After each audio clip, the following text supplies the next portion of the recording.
There is a way to prevent going through all these mistakes, falling into the trap that these things hold. The number one thing that you need to do to avoid all these mistakes. Welcome back to our channel. So today we're going to be talking about the biggest mistakes you can make on the carnivore diet. And if you stay to the end, we're going to tell you not only what we think is really the biggest mistakes that you can make, but also the thing that we have found to help you overcome or prevent these mistakes to begin with. So you want to stay tuned. We're very happy to be joined by our very own Alex. Allie. If you haven't subscribed yet to Alex's channel, be sure you do it. It's Allie Whole Living. You can also just search Allie Brightwell. It should come up either way. So we'll have links in the description. This is something that we all have experience in, and that is struggling on carnivore. We've been at it for a year. Alex started out about a month after we did. And how long did you do carnivore? I think collectively it was around 100 days. I did it strict for 90 days and then trying to get off and on for the next couple months after that until I just gave up. So collectively it was probably about 100 days. That was a year ago for 2024. Yeah. I did it from March to the end of June in 2024. And then I struggled to get back on until about July, maybe early August of 2024. And then I gave up. So the number one mistake on carnivore is not understanding why you're doing it. You have to define your why, keep that really in front of you, and remembering it. It is what fuels you.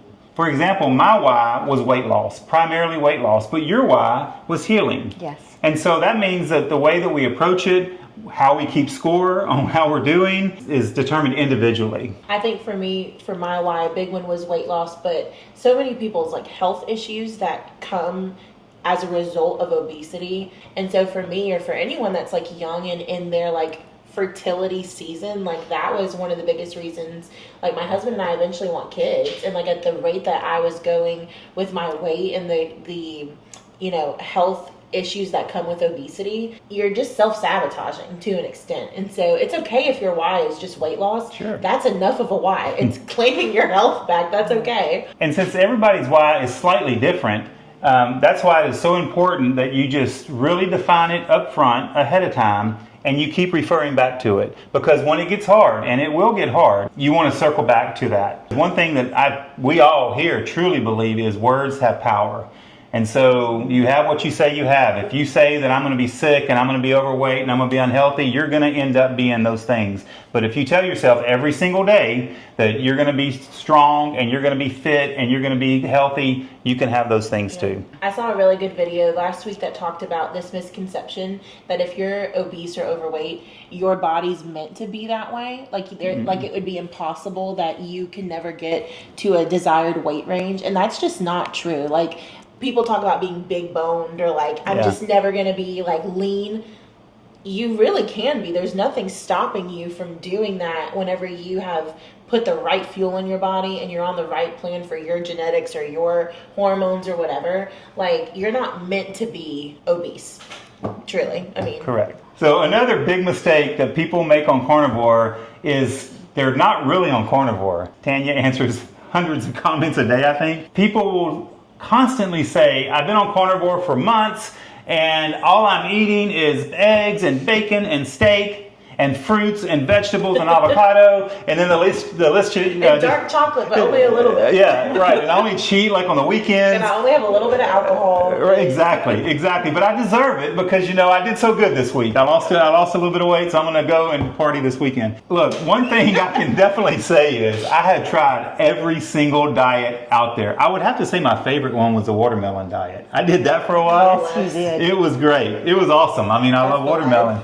But here's the thing. If you're just after weight loss like I was, there's so many ways you can lose weight. I lost 60 pounds one time just on calorie restriction. A lot of commenters love that phrase. Yeah, calorie deficit. That calorie deficit. I did that and I lost 60 pounds. I can tell you that a lot of that weight was muscle mass. That's the thing about the different types of diet that you got to be really careful about. I've lost about 40 pounds on carnivore.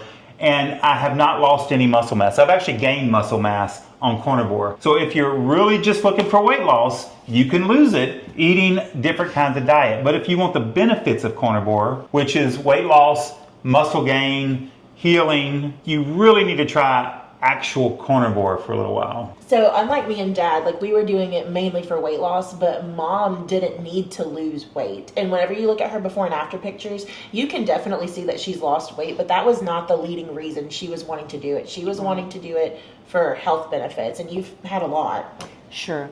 And with fibromyalgia and chronic fatigue and plantar fasciitis and naps, Yeah. I do not miss naps. Whenever I consume carbs, I can feel my skeleton just tighten. The inflammation is very strong, and it doesn't matter what the carbs are. I can feel them in my body like poison. Yeah. Like poison. Yeah.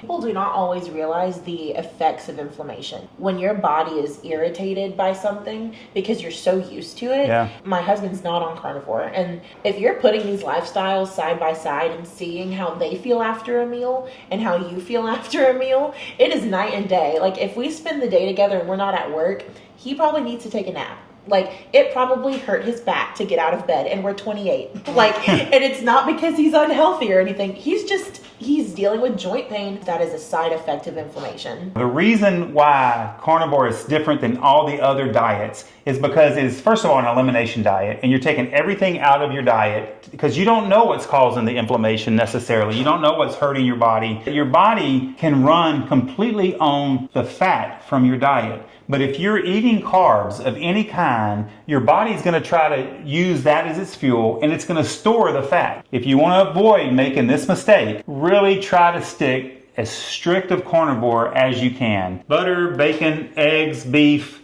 seafood. You can have pork, any animal product, chicken, but you also have to make sure that you're getting enough fat, which is another problem that people have, is that they don't eat enough fat. Dr. Berry says you need a 2-to-1 ratio. For me, especially easing back into carnivore after being off of it for 6 months, the idea of fat is really hard for me to mentally get over. It makes me nauseous. It's gross. I know Mom relates. I'm sure a lot of you relate. More pleasing to the palate for like cold butter or You like it beef that way? tallow or things that you can add in supplementally. So if you're not at the point where you can eat the fat off a steak, like my dad, that's his dream. Like Oh, he eats the it's fat off amazing. a steak, and me and Mom are like gagging.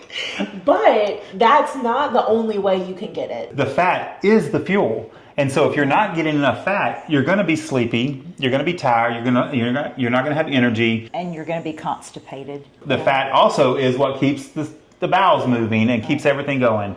We'll get comments about people and they're trying carnivore, but they're eating chicken and they're eating pork and they're eating fish because it's been beat into us by the media and by all these other people saying fat is bad, fat is bad, fat is bad. Your body needs fat. Okay, the next mistake that we see people making, and one that I'm very guilty of, is incorporating too much dairy. You have to be careful with dairy because dairy is absolutely an animal product.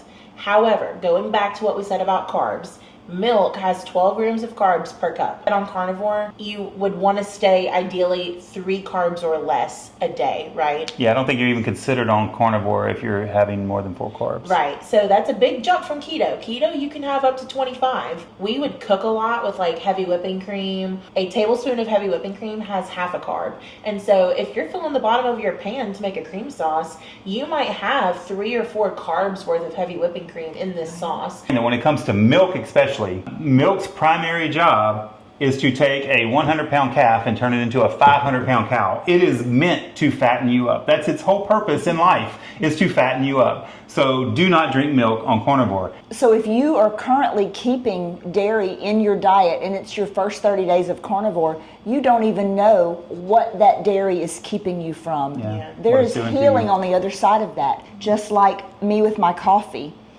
Although my list of what I've been Not healed carnivore. from is great, coffee is not carnivore. And if I would cut out coffee, I am just so positive I would see even more healing, more benefits. You wouldn't be able to be around her. But at what cost? It's for the benefit of humanity. that she keeps the coffee. Yes. in But you her get the diet. point. And we did cut out coffee, and I've cut out coffee for a big period of time. You cut it out for about a week or two, I'm not sure. and she decided The that worst week of my life. So coffee is not carnivore. Don't let anybody tell you otherwise. It is not carnivore. It's a plant. It's a bean, and it is a toxin. It is all these things. Right. It does create problems. I had leg cramps all of 2024, tweaking supplements and electrolytes, trying to find what my body was missing. So Tanya's addiction to coffee, not addiction, your love for coffee. That's Coffee right. gives her joy. Coffee gives me joy. Why would I Such a want to sweet way to quit? say Why it. would I want to quit coffee? You sound like an addict. But that is one of the mistakes that people make on carnivore to where they're not getting their results is that they're consuming bad things. So if you're addicted to Coke Zero or if you're addicted to coffee, you have to cut it out first to see what it's doing to your body, what it's doing to your weight loss, what it's doing to your why. And then if you think you have to have it and you want to reintroduce it, at least once your body is completely clear of it, then you can add it back and see what happens. The reason why people get like the keto flu and they feel so terrible in the first couple weeks or so is your body is detoxing. It's literally releasing toxins. And because I'm not giving up the coffee, I'm And won't. Don't even try. I'm holding on to toxins in my Yeah. body. I think this is where one of the early on mistakes that I made the first time I did carnivore, I started drinking Coke Zero again. The first month and a half I did carnivore, I was cold turkey. Like I just drank water and electrolytes. That was it. And the minute I brought that back into my diet, I had such an uphill battle craving for sugar. It had gone. That desire for sugar had gone, and the desire to drink Coke Zero would come out of a place of I don't want to miss out. Like when I'm going to dinner with friends or I'm going out, I don't want to miss out. They're eating bread and all the things I wish I could eat. I'm going to drink a Coke Zero and it's going to satisfy that a little bit. But baby, it wasn't even there. It wasn't even there. I gave it back to myself. Yeah. And so you really do have to like be super blunt with yourself. Just a couple days without it, I'll be over it. Your body really does adapt quickly. You don't think it will, but it really will. Yeah. Right. And pro tip to satisfy the craving and make you feel like you're having a special treat, just a sparkling mineral water. That's something new that you're doing. It's something new. I was watching Dr. Barry and he said bubbles don't hurt you in any way. He said that's a myth. There's nothing wrong with having sparkling water. And so I'm learning to love that, and I do feel like I'm having a treat. Be sure that you don't fall into the trap of convincing yourself you deserve this special treat. Diet soda, any kind of artificial sweetener, it's a gateway drug. Next thing you know, the whole tub of ice cream is gone and you don't know where it went and you have a suspicion it was you. The lengths that we will go through to avoid real sugar. So I'll say this Coke Zero is better for me than regular Coke. They're, first of all, both terrible for you. This to me is the biggest difference between carnivore and keto. Yeah. Because keto provides you with all these supplemental things like, oh, you miss bread? Here's a 1-carb Sara Lee bread. What is that? Yeah.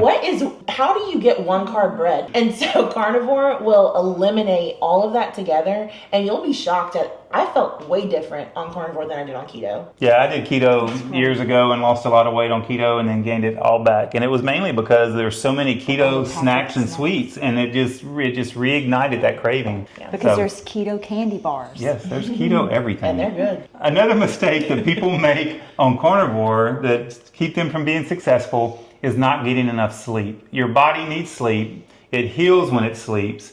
And I've always been a person who really historically did not get enough sleep. I've never struggled with this. I love sleep.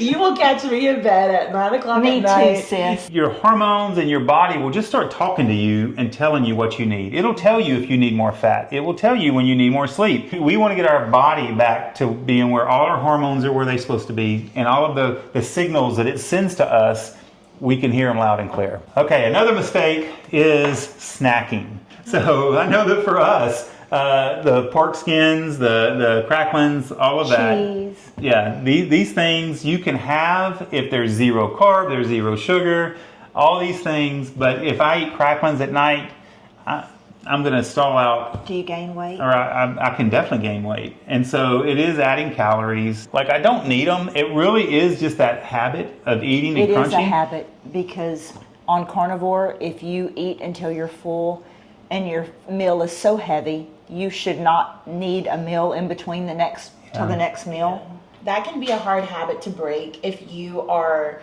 overweight and you are used to eating constantly or eating because you're bored.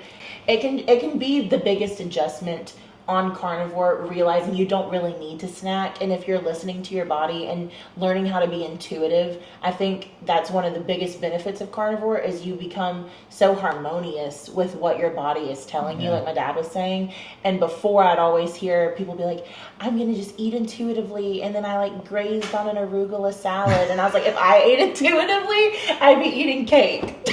So you are really re-engineering what your body craves and what it needs and how frequently it needs it. It's still part of the addiction. If you have a food addiction, like I definitely have, and Alex, not so much Tanya, except for coffee, you're giving in to those addictive impulses.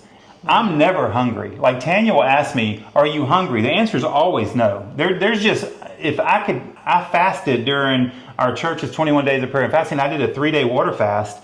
And maybe at the 3rd day, I was hungry. And I ate like 12 meals in those things. Yeah. He was having water. So Tanya will say, are you hungry? Well, no, I'm not hungry. What sabotages me is she says, do you want? Well, heck yeah, I want. Those are two different questions. Yeah, do you want, hey, it's 9 o'clock at night. I think I'm going to make me some eggs. You want some eggs? I'm like, yeah, I want some eggs. Am I eating it because I'm hungry? Absolutely not. I am not hungry. I don't need them. I feel like I'm being mean if I eat in front of you. And that's a problem, because that's where I stall. And that's why you really have to discuss it and say, what are the rules here? How are we going to keep score?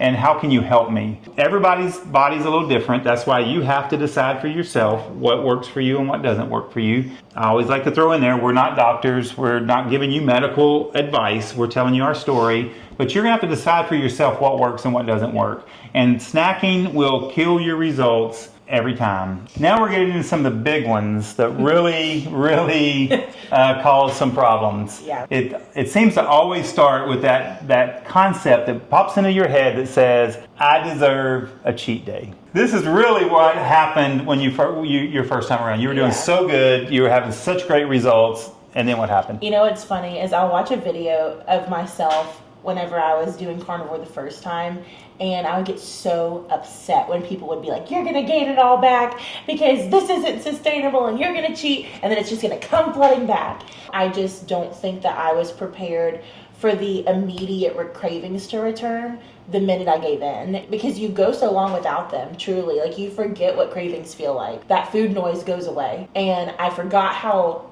persistent it can be. How loud. And how loud it can be. And so I was on day 86 out of 90, and my husband's birthday was on day 90, and I had decided, like, originally I was going to continue carnivore, but on day 90 I was going to celebrate and have whatever I wanted. Ironic that I still associated celebration with food, okay? I was going to celebrate however I wanted, and then day 91 back on it. That was my plan. That was truly, from the bottom of my heart, my plan. But I worried because I knew that my body is really, really sensitive to food changes. And so I was like, what's something I could have now to see how I react so that I don't ruin my husband's birthday? That was kind of my thought process. So on day 86, I said... You pre-cheated then. I pre-cheated. Of course. Premeditated cheating. So I decided that I was going to have like a keto snack. Okay, this was labeled keto friendly. I had heart palpitations and extreme nausea. I was dizzy. I have never felt like that before. And it's one thing for your stomach to be upset from food, but for you to start feeling like internal organs responding to how you're eating, I was like, what did I just do? I think I'm dying, actually. And I crawled to the bathroom like an animal. I was like, I'll miss you, Clint. Like, happy birthday. And so... But I'm going to tell you this, by the time I went to bed that night, I said that wasn't that bad. And the sugar desire was immediately back. And for 3 days, I put on a brave face. I finished carnivore. And day 90, I just blew it all. I blew it for his birthday. And for the next 2 months, I struggled to get the mental fortitude to get back on it. That sugar doesn't love you, okay? you love it, it does not love you back. That's right. And whenever you give back into it, it's coming back immediately to attack you. Yeah. I really thought that going so long without it, I was strong enough to overcome it. It just takes no survivors, you know what I'm saying? Yeah. Like it totally wrecked me. And I remember calling my dad, and I called my dad in the Target parking lot, and I'm bawling my eyes out, and I just was so honest with him that I had blown it. Like I had cheated, and I couldn't get back on. And he took me to Sam's. We bought all my groceries. I threw everything away in my pantry, and I probably did that 5 times, and it didn't stick. It just wouldn't stick. Yeah. No matter how badly you want to cheat, it's going to be more than just that one thing, that one snack, that one meal, that one day. That's why you really have to define that why at the beginning, and you have to set your goals at the beginning. It's one thing to get to your goal and then decide, am I going to adapt a little bit? But when you're so far away from your goal and you give into that, because I remember that day you called me, and she was crying uncontrollably. I'm like, baby, I can't understand a word you're saying. Baby, take a deep breath. I can't understand a word you're saying.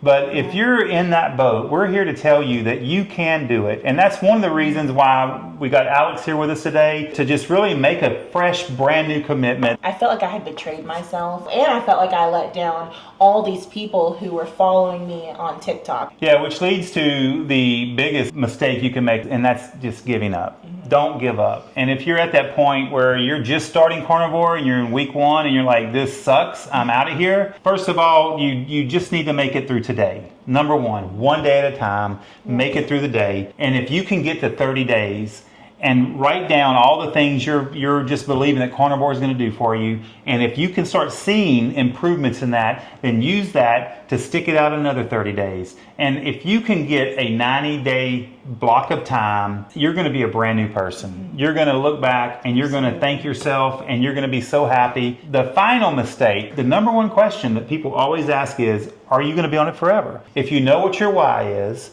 and you get to the point where you've gotten to the goal weight you want to get to, that you've gotten to the healing that you wanted to receive, I do believe that that's when you have the freedom to start experimenting and bringing things back in. That's when you can say, you know what, I think I want to try out animal-based, where you can have a little bit of some vegetables and a little bit of fruit or whatever. To me, that was the biggest mistake that Alex made. She was convinced that she could have the same results transitioning to the diet that she planned on going to once she hit her goals. So do not transition to any other diet until you've reached your goals. I need to set boundaries and set my decisions and goals now when I'm not emotional about it and still far from it, to say, okay, when I get to this weight, then I'll maybe introduce spices again. Yeah. After I get to that weight, and then I hit my next goal, maybe I'll start introducing avocado, berries, all these things that are proven to not have inflammatory effects on your body. Yeah, so that brings us to the biggest part, I think, of this video, and this is how to overcome all of this. There is a way to prevent going through all these mistakes, falling into the trap that these things hold. The number one thing that you need to do to avoid all these mistakes, you have to have an accountability partner. So what we're doing differently this time that we didn't do the first time with Alex, the first time that whenever she started carnivore, we were her cheerleaders, we were her parents, we were there with her, we were doing it with her because we were new to it also. But this time we're her coach. And the difference between a coach and a cheerleader is significant. A cheerleader's over there and you're just doing great no matter what. Yay, yay, yay, here you go. A coach is like, what the heck was that all about? No, we're not allowing that. And so you really need to give somebody the permission to be your accountability partner. And you need to define all of that in the beginning. So you need to define what are your goals.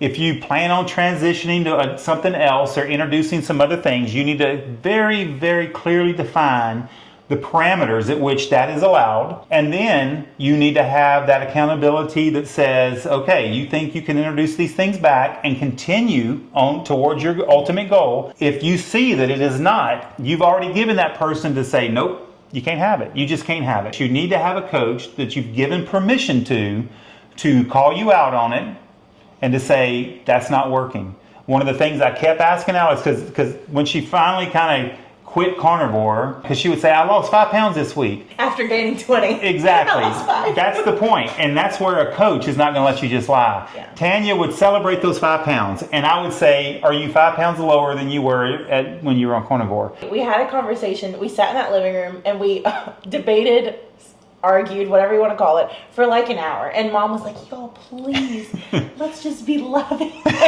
Just support her. And Dad's like, no, she has got to do this. They love me so much. They know the plans I have for my life and the kind of life that God has for me that I can't unlock until I get some of these things under control. You have to love yourself enough to do something really hard for yourself. Yeah. And when you, on the days that you can't do it for yourself, that's why you have a partner who's like, no, remember your why. Remember why you want to do this. It's funny, my husband and I went on a Valentine's date last night, and I'm sitting there and I'm just staring at the appetizers. I was like, should I? And I said, I need to call my dad. Because I was about to do it. That waiter was coming to the table. I was like, Aaron Trini. And I called Mike. I'm like, hey, so, and before I even say, he's like, don't do it. Whatever you're about to say, don't do it. I was like, okay, bye. I actually told her, I said, we're supposed to film a video tomorrow. If you eat that appetizer, I'm not filming a video with you because you're going to be back on day one in my book. Because that's the difference between a coach and a cheerleader. Yeah. And I'm being her coach, not her cheerleader. And I do want to say this. Me and Alex have basically the same relationship with food. I know her struggles because they're my struggles. She got them from me. Anytime she's told me she wants to start a diet or whatever, the first thing I wanted her to know is, I love you 100%. You don't have to change anything. I love you unconditionally. But if you're telling me this is what you want, then I will be there for you. And as a cheerleader last year, I was cheering away. But she's come back to me with lots of tears and she's like, I really, really, really want to accomplish this goal and I want you to help me to accomplish this goal. Okay, I'm going to be your coach now and I'm going to have some tough love sometimes. I struggled with my weight probably since I was in high school. I was always heavier as a kid, but like not obese or anything until high school, college, and I would try all these different things. And I think that the biggest thing to keep in mind is at some point, it's not just superficially about weight loss. Your health matters. I didn't understand that as a kid. When people would say, if you don't have your health, you don't have anything. But now as an adult who wants things for their life and who wants to live a long life and have kids and grandkids, there's nothing more important. So that cupcake, I don't care about it because more than I want that, I want kids. And more than I want this, I don't want to hurt anymore. I want to be able to stand and play piano and worship for as long as I want without thinking I gotta go sit down. Those things matter so much more than temporary gratification. So even if this isn't the lifestyle you plan on living for the next 70 years, this is the lifestyle you're going to live until you reach your goals. And then when you reach your goals, then you can determine your next lifestyle that you're going to live that still falls in line with all of your goals in life. We hope that this has been helpful to you. We want to be an encouragement to you. If you haven't subscribed, we would appreciate it if you subscribed. And we would like you to go right now and subscribe to Alex's channel. And so you can follow along. I know you made a video. Yes, I have a new video out today. So when you're watching this, it's already posted. There will be a link in the description. We just so enjoy sharing what we've learned with you and coaching Alex and just living our best life. Yeah. So we will see you next time. Thank you for watching. Bye.